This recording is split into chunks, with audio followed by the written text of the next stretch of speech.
Hello everybody. I hope all of y'all are having a good day today. Recently have been getting a few religious spirits come my way. I've got a sister in Christ who was telling me that she's been having to deal with them as well. And I want to share a little bit of my experience and see if any of you guys have experienced this the way I have. Recently we had a pretty strong earthquake here and knocked out power on most of Mindanao, this island, and took out the internet service and stuff for a while, but we're back up now.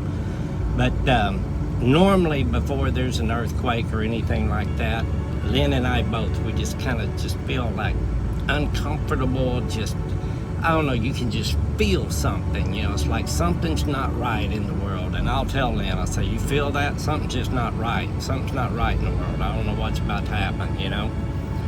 Well, whenever there's a religious spirit lurking around, I get the same feeling.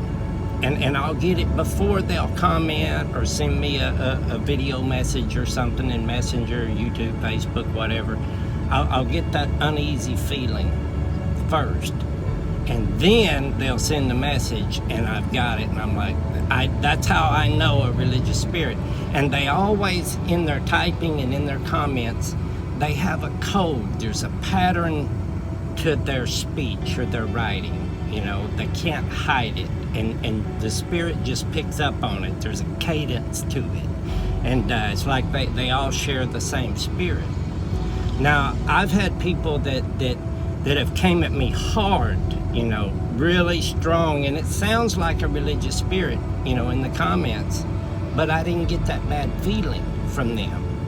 And that's how I know that, okay, this is somebody who's just struggling, okay, and they're looking for answers, and they're just lashing out in the only way they know how, but they're really a brother or sister, you know, they're searching, they have a good heart. And so I deal with them different.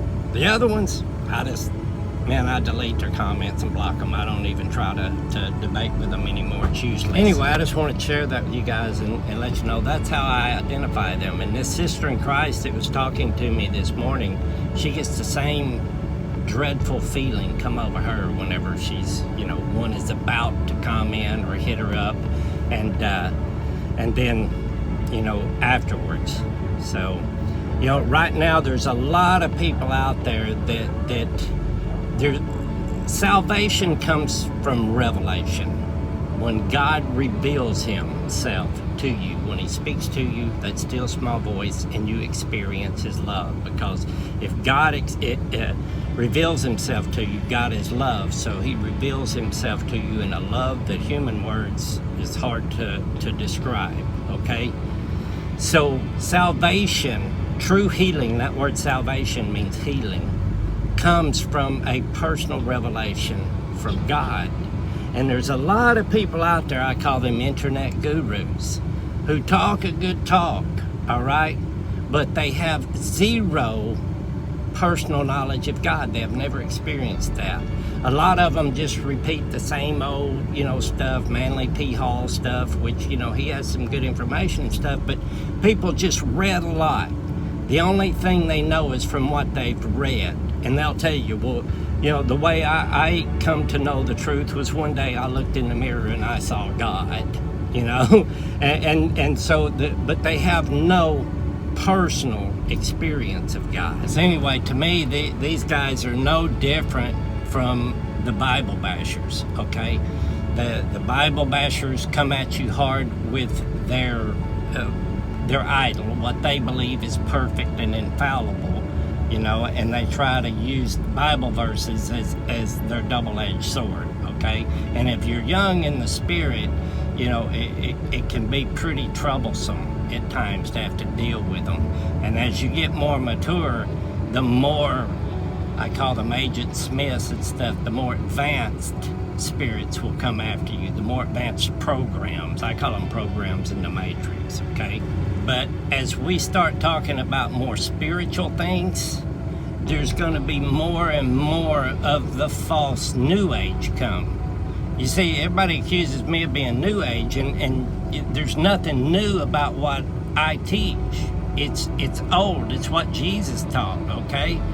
It was the knowledge back then. It's just got lost in translation because they changed the spelling in the book of spells, okay, the book.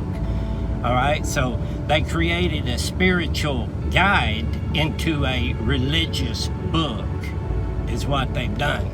But the New Agers now that are out there now are of this, they're no different than a Bible basher. They're just a religious spirit in a sense, is that they're a spiritual religious spirit, okay?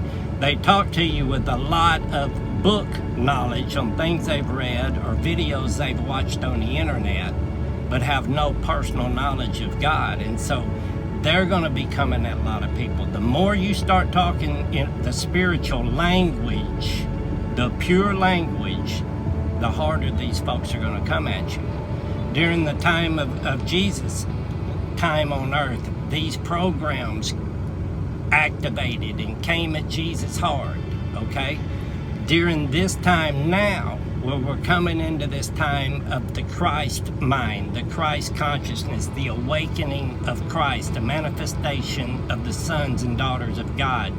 During this time, it's going to be tenfold from what happened 2,000 years ago.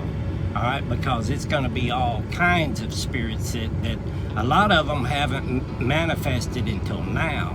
It's written that God said, I will give them a pure language, okay? And that word for pure there in the Hebrew, it means uncorrupted,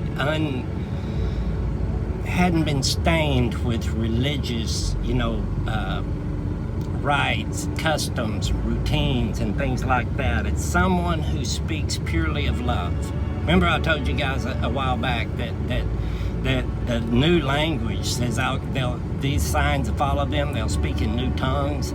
That tongue is the language of love, okay? It's a pure language, all right? It's uncorrupted. You will only hear them speak about God's love and the power of God's love to change people. They will never put stumbling blocks in front of you, dietary stumbling blocks, religious ritual stumbling blocks like communions and stuff like that, all right? It'll be Christ alone, love alone. That's all they'll speak. It's a pure language.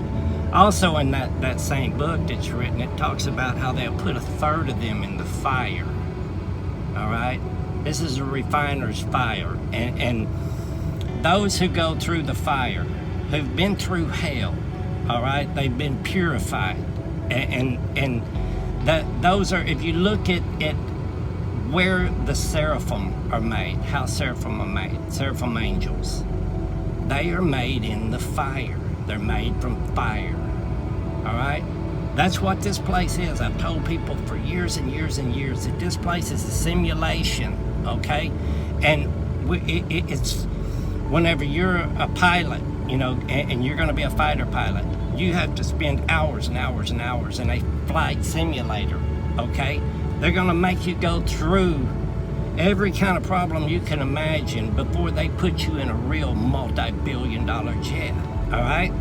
So that's what this place is. The seraphim, the messengers of God, the manifestations of the Son of God, the B'nai Elohim, the angels of God, are created in this fire here, all right? And we're going to have a message of love. It's going to be love, love, love, Christ alone. And they'll never boast about their own works, but they've all been through the fire. And part of that fire is these religious spirits, these programs that come at you.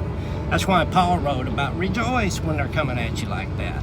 Because whenever they're coming at you hard like that, you know you're one of Father's. Okay, you already know it because you've experienced his love. But whenever these spirits are coming at you like that, you're like, yeah, okay, I know. This is part of my training. That's all it is. It's just part of my training. Because you know who you are. I love you all. God bless.